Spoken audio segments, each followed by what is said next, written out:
नमस्कार दोस्तों, आप देख रहे हैं भारत न्यूज। मेरे पीछे आप एक बहुत बड़ा सा भव्य तरीके से पंडाल देख रहे हैं, जो कि अच्छे तरीके से, और इसमें आप देखेंगे तो सिर्फ आपको जो ये कुटिया दिख रही है, जो पंडाल दिख रहा है, वो सिर्फ और सिर्फ यानी कि बांस के जो बांस होते हैं उसी का बांस पतलो वगैरह जो देहात भाषा हम लोग कहते रहते हैं, उसी जगह बनाया गया। अच्छे तरीके से भव्य तरीके से कलर भी किया गया। मैं कोशिश करूँगा आपको कि थोड़ा पास से कैमरा मैन दिखाई सारी चीज़ों को कि कितनी सुंदरता, एक सुंदरता हो जाती है, वो कितने अच्छे तरीके से झलक रही है।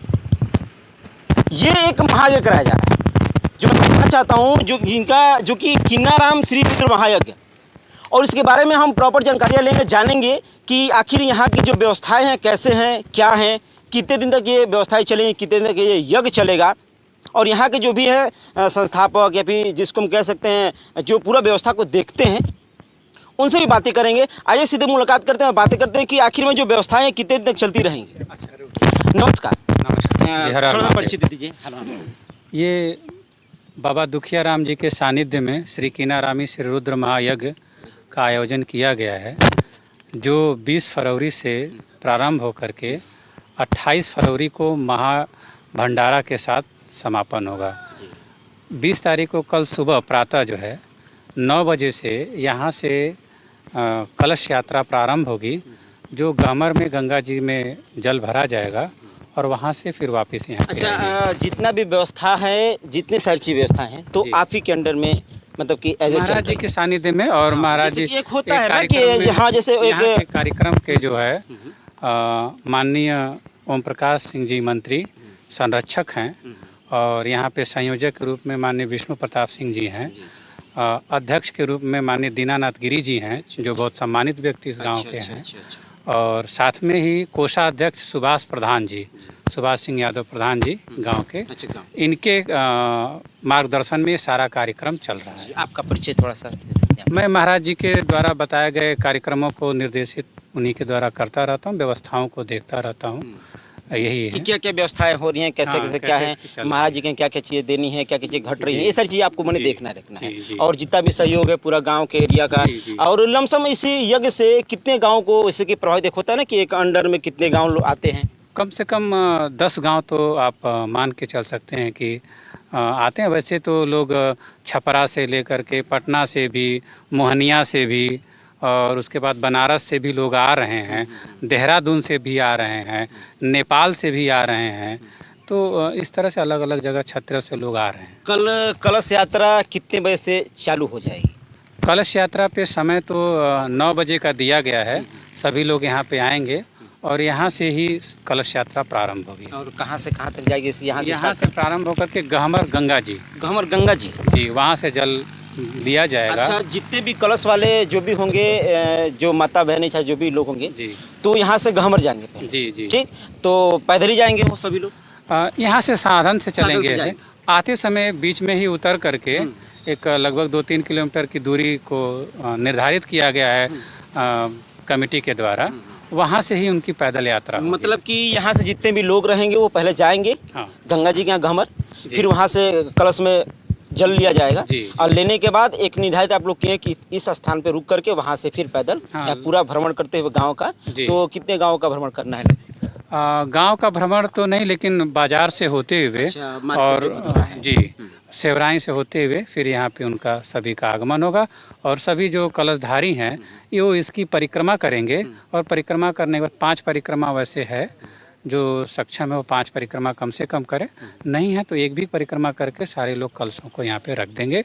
उसका आचार्य जी हैं, वो किन्नारामी एक आचार्य हैं जो इसके अध्यक्षता करते हैं, और साथ में और भी महाराज जी के साथ आचार्य, लगभग 15-20 आचार्यों के मौजूदगी में सारा कार्य संपन्न किया जाएगा। अच्छा, कितने दिन तक ये चलेगा लमसम? जैसे कि ये 9 दिन का कार्यक्रम है। अभी 2 घंटा पहले ही यहाँ पे यज्ञ मंडप हल्दी पूजन समापन हुआ है। अच्छा, मैं कुछ वो दिखाने के लिए वो जगह दिखा दीजिए आप। वो अभी कलश पूजन जो भी है वो सारी चीज़ आज हुई हैं, और कल तो कलश यात्रा हो जाएगा जी। फिर उसके बाद क्या क्या प्रोग्राम? कल शाम से ही वृंदावन की जो विश्व प्रसिद्ध रास लीला, वो कार्यक्रम कल शाम से ही प्रारंभ हो जाएगी।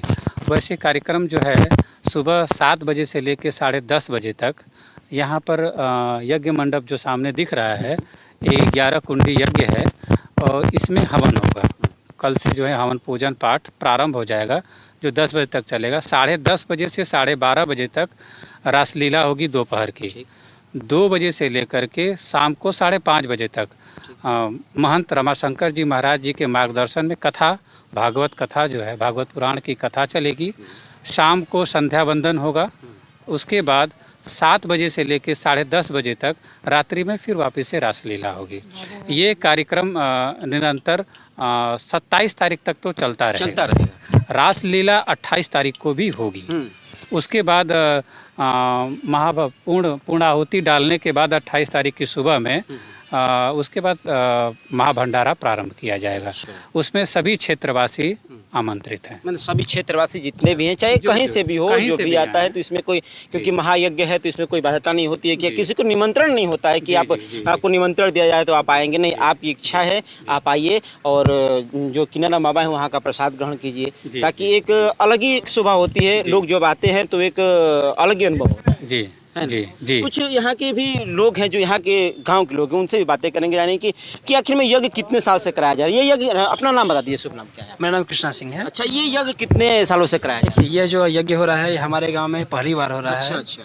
और हमारे गांव के आसपास में जितने सारे गांव हैं, कह दीजिए तो हमारे ज़िला के लिए ये बहुत ही सौभाग्यशाली की बात है कि हमारे गांव में यज्ञ हो रहा है, जो कि किराना श्री रुद्र यज्ञ महाराज का यज्ञ हो रहा है और बहुत ही भव्य हो रहा है, जिसका आप देख रहे हैं पीछे मंडप बना हुआ है। आज प्रभु महादेव का हल्दी स्थापना हुआ और कल से कलश यात्रा के साथ साथ आगे की जो भी कार्यक्रम है, वृंदावन की रासलीला, फिर भागवत गीता सब होता रोज़ होगा। और जो रासलीला होगी, सामने मंच तैयार हो रहा है धीरे धीरे, और मतलब रासलीला होने से पहले मंच तैयार हो जाएगा। कितनी खुशी है गांव में यज्ञ, महायज्ञ होता है, क्योंकि यज्ञ होता है तो एक अलग ही एक अंदर से एक खुशी होती है कि हमारे गांव में यज्ञ हो रहा है। हाँ, बहुत खुशी है। इसकी कोई वर्णन नहीं किया जा सकता है, शब्दों में कोई वर्णन ही नहीं है यज्ञ की। हाँ। और जितने भी आसपास के गांव हैं, लगभग हमें लग रहा है कि 20-30 गांव तो अटैच होंगे ही। नहीं, बहुत गांव अटैच है और सभी को अनाउंस के द्वारा सूचित किया जा रहा है कि नहीं, यहाँ यज्ञ हो रहा है, आप लोग पधारिए और सहभागी बनिए। और यहाँ और कुछ लोग हैं और उनसे भी कुछ बातें करेंगे और जानेंगे कि गांव में जब यज्ञ होता है तो एक अलग ही खुशी महसूस होती है और एक वातावरण जो होता है पूरी तरह से शुद्धिकरण। इसे नहीं कहता कि मन की शुद्धि, वातावरण की शुद्धि, तो इन यज्ञों से जो महायज्ञ बड़े बड़े कराए जाते हैं, उन सारी चीज़ों से भी करो यज्ञ कुल बढ़े तुम्हारा। सनातन धर्म में ये हमारी परंपरा रही है, जो कि जिस जगह पे यज्ञ होता है उस जगह का वातावरण आध्यात्मिक हो जाता है। और सबसे बड़ी लाभ ये होती है कि आदमी में सद्भाव की वृद्धि होती है। आज समाज में सद्भावना की कमी है, इससे हमारा समाज काफ़ी पीछे जा रहा है। यज्ञ का मूल उद्देश्य सिर्फ आध्यात्मिक उन्नति नहीं है, प्राणियों में सद्भावना की वृद्धि हो। इसकी वजह से समाज आज हमारा पीछे जा रहा है, एकल परिवार की वृद्धि हो रही है। मतलब कि कम से कम सब लोग एकजुट होकर रहें, मिलजुल के रहें, किसी तरह की कोई बाधाएं ना बने, क्योंकि छोटी छोटी बातों पे लोग लड़ना झगड़ना शुरू कर देते हैं, ऐसी हमारी चीज़ें होती हैं। तो कम से कम एक महायज्ञ होता है तो ऐसी जो गुरुजी के द्वारा जो बातें कही जाती हैं, तो उसमें कुछ ऐसी बातें होती है जो लोग के अंदर ग्रहण करनी चाहिए, जो कि एक समाज में अच्छा प्रकाश डालता है। जी जी, है कि नहीं? देखिए, जग से यही वृद्धि होती है समाज में कि एक जगह लोग धार्मिक अनुष्ठान में सम्मिलित होते हैं और आपसी सहयोग की वृद्धि होती है, परस्पर प्रेम बढ़ता है। आज समाज में प्रेम का अभाव है, बहुत ज़्यादा अभाव है। आप भी लोग देख रहे होंगे भाई में ही छोटी छोटी बातों पे झगड़ जाते हैं। और सनातन परंपरा की जो हमारी संस्कृति रही है, बड़े बड़े संत महात्माओं के माध्यम से उसका उद्घोष होता है, श्रवण होता है, कीर्तन होता है, पाठ होता है, जिससे मन बुद्धि चित्त में शांति और आनंद की वृद्धि होती है। मैं कोशिश करूँगा दिखाने के लिए आपको वो पूरा पंडाल दिखाऊंगा। ये जो आप देख रहे हैं, जो ये भी एक छोटा सा पंडाल जो दिख रहा है। अच्छा, मैं जानना चाहूँगा कि ये जो दिख रहा है ये किस चीज़ का जो पंडाल बनाया गया है? जैसे कि छोटा वो तो बड़ा हो गया, ये वाला जो सामने दिख रहा है, जो जी इसमें प्रवचन होगा। जी ये वाले में प्रवचन होगा। ये कैसे बनाया गया है? ये जो कुटिया बना हुआ है, छोटी जो हमारे दुखियाराम बाबा है जिनके संरक्षण में ये हो रहा है, उनका यही वो इसी में रहेंगे दुखियाराम बाबा। अच्छा, ये उनका विश्राम स्थल है। अच्छा, ये विश्राम स्थल। जी हाँ। मैं कोशिश करूँगा आप लोग पास जाकर दिखाने के लिए कि जो गुरु जी हैं जो काचे कवाचे करेंगे, जो सारी चीज़ें करेंगे, यहाँ की व्यवस्थाएं देखेंगे, यानी कि जो कथा करेंगे, तो उनका ये विश्राम स्थल बनाया गया है। कितना अच्छे तरीके से, कितना प्यारा विश्राम स्थल, जो कि कह सकते हैं कि इसमें जरा सी भी किसी भी चीज़ की जो प्लास्टिक वगैरह जो होता है उसकी कोई भी इसमें छुआई नहीं की गई है। आप देख सकते हैं कि पूरी जो चीज़ें हैं वो पूरा लकड़ी का, एक बांस होता है, लकड़ी भी नहीं कहते उसको, बांस कहें, जो बांस कही जाती है बांस, तो उस चीज़ को अच्छे से कितने प्यारे से तरीके से बनाया गया, इतने से तरीके से ढांचा जो बनाया गया है, जो शायद ही मतलब कि ऐसे बनता होगा। गुरुजी की कुटिया है, तो इसको बनाने के लिए तो दूर से मिस्त्री को मंगाया गया। जितना अच्छा बना हुआ है ये सबके बस का तो बात नहीं है बनाना, और इसके लिए काफ़ी अच्छे कलाकार हैं जो बनाने वाले हैं, और इतना अच्छा बनाया है कि देखने में भी बहुत खूबसूरत लग रहा है। और ये जो बनाने वाले हैं गुरुजी के ही सारे जैसे कह लेते हैं चेले हैं उनके, वही लोग बनाने वाले हैं। और ये मंडप हुआ, वो मंडप हुआ, चाहे और भी जो मंडपें तैयार हो रही हैं, सब वही लोग बना रहे हैं। काफ़ी मेहनत करते हैं वो लोग, दिन रात एक करके मेहनत कर रहे हैं, और उन लोग का उनका ही मेहनत का परिणाम है कि इतना अच्छा मंडप बना है। और आगे का भी जो भी कार्यक्रम होगा उनके तहत रासलीला का भी जगह दिखाते हैं। ये आपको हम आपको दिखाते हैं कि रासलीला का जो जगह बनाया गया है, जैसे कि ये छोड़ लीजिएगा, रासलीला का जो जगह बनाया गया है, मतलब कि इतना प्यारा, आप देख सकते हैं ना, जो फील्ड देख रहे हैं आप, तो इतने प्यारे तरीके से सजाए गए हैं, अच्छे तरीके से। जब महायज्ञ होता है ना, तो कलश भी देख सकते हैं, कलश देख लीजिए, वो कलश रख दी गई है पहले से ही, त्रिशूल बनाया गया है। तो इतने प्यारे चीज़ें जो होती हैं वो अच्छे तरीके से ढांचे में सजाई जाती हैं, और जब यज्ञ होता है तो इतने एक अलग ही खुशी होती है।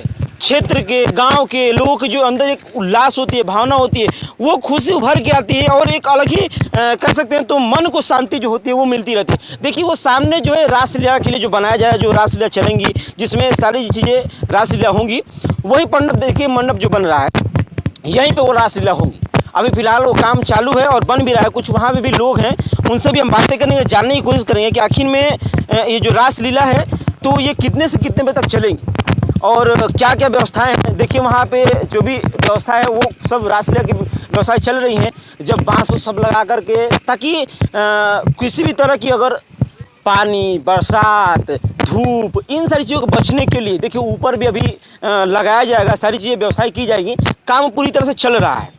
यहाँ पे कुछ लोग हैं, उनसे भी बातें करते हैं कि इनको ये सारी चीज़ें बनाने में कितना समय लग जाता है, क्योंकि तैयारियाँ तो बहुत दिन चलती हैं, एक तो हो नहीं जाता है।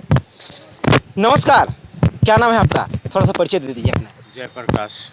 कितने दिन लगे इसको बनाने में अभी? ये तो ये गांव वाले बतलाएंगे, अभी तो हम डेहरी ऑनसून से आए हुए हैं। अच्छा, अब तो दूर से आए हैं। हाँ। तो अभी तो रहेंगे यज्ञ में पूरा जग रहते हैं, महाराज जी के साथ पूरा जगे रहते अच्छा, आप महाराज जी के एक तरह से कहते हैं चेले ही हैं। हैं। पूरा जग रहेंगे हम। अच्छा, पूरा जग मतलब जितना भी व्यवस्था है, व्यवस्था देखने के लिए आते हैं हम, जैसे साउंड का कॉपरेट करने के लिए। अच्छा, प्रवचन होगा, प्रवचन मेरे थ्रू होता है, क्योंकि प्रवचन होगा तो साउंड का एक अलग ही महत्व होता है, क्योंकि लोगों को जो महाराज जी की जो आवाज़ होती है वो अच्छे से कानों तक जानी चाहिए, है ना कि तो उसके लिए हम आते हैं।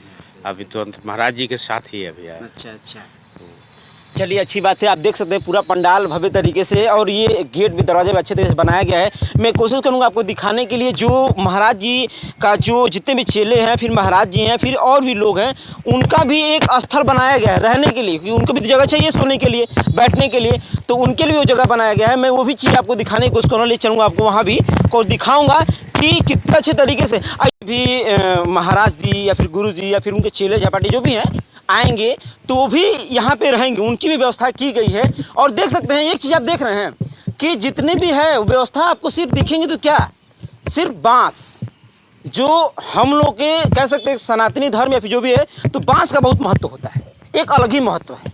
बांस, पतलो, ठेठ भाषा में अगर कहा जाए तो इन सारी चीज़ों का अलग ही महत्व। जितनी व्यवस्था मैं दिखा रहा हूँ आपको दिखाने की कोशिश करूँगा। देखिए कि सारी व्यवस्था, अब एक तरह से कुटिया हम कह सकते हैं, कुटिया जो बनाई गई है सबको रहने के लिए। अब यहाँ भी देखिए सब सारी व्यवस्था, यानी कि कहीं भी आपको किसी भी अगर आप व्यवस्था ये देखिए कि बरसात के लिए बचने के लिए ये भी व्यवस्था की गई कि चलो बरसात, अच्छा व्यवस्था की गई आप लोग पहले से किए हैं कि चलो बरसात भी होगी तो दिक्कतें ना हो। दिक्कतें ना हो बरसात में। कितने दिन लगे इसको बनाने में? इतने स्कूल बनाने में लगभग 1 महीने लग गए हैं। 1 महीने से तैयारियां हो रही हाँ, 1 महीने से तैयारियां हो रही हैं यहाँ पे। है तो इसके लिए तो स्पेशल बुलाया गया होगा आप लोग को मिस्त्री? बाहर से मिस्त्री सब आए हुए हैं। मिस्त्री आए हुए हैं। हाँ, हाँ। देख रहिए अंदर भी चलते हैं, दिखाते हैं आपको। देखिए इतना प्यारा कुटिया, देखिए यहाँ पे कुछ माता जी भी हैं, वो लोग अपना काम कर रही हैं। नमस्कार माता जी, काम कर रही हैं आप लोग, चावल बिन रही हैं? हाँ, चावल अच्छा, बिन रही हैं। महाराज जी गुरु जी के मतलब सेवा में आप लोग लगे? सेवा में है, हाँ हम लोग। अच्छा, आप लोग सभी लोग अंदर हाँ, लगे? सभी लोग हम लोग आए। अच्छा, आप लोग यहाँ यहीं रहती भी हैं, जितना भी व्यवस्था है? हाँ, व्यवस्था है। अच्छा, इतना प्यारा कुटिया शायद ही घर में नहीं बन पाता होगा ना? हाँ, अच्छा लगता ना? है। हाँ, बहुत अच्छा प्यारा माता लगता जी, घर में भी इतना अच्छा प्यारा कुटिया नहीं बन पाता होगा ना? नहीं बाबू, घर में जितना नहीं गुरु जी के प्रांगण में रह के कुटिया में रहने का सौभाग्य मिल जा रहा है, उतना घर में न मिली। घर में नहीं पाता है। नहीं, और ये सौभाग्य है आप लोगों का कि गुरु जी के साथ आप लोग रह रही हैं। सब रह और सौभाग्य हम लोगों का है कि आप लोग हम लोग के बीच और गुरु जी हम लोग के बीच आए ये भगवान की कृपा है, गुरु के साथ रहने का रहने का है ना? हाँ। देख रहने की अलग ही खुशी एक होती है। गुरु के साथ, गुरु जी के साथ रहना और उनके सेवा में लीन रहना एक अलग ही खुशी महसूस होता है। कुटिया देख रहे हैं ना, कितना प्यारा सा कुटिया है, यानी कि पूरी कुटिया देख रहे हैं, सारी व्यवस्था की गई है, हर सारी चीज जो कि सिर्फ बांस और पत्तलों से बनाई गई। तो आप भी जितने भी दर्शक है, अपने क्षेत्र के लोग हैं, तो कल से ही यज्ञ चालू हो रहा है, आप भी इसमें ज़्यादा से ज़्यादा हिस्सा लें। सभी लोग, किसी को ऐसा नहीं है कि कार्ड किसी, जानते हैं महायज्ञ ये होता है, किसी को कार्ड की जरूरत नहीं होती है, सभी लोग सादर आमंत्रित हैं। कैमरामैन अमन के साथ भारत न्यूज, जय हिंद।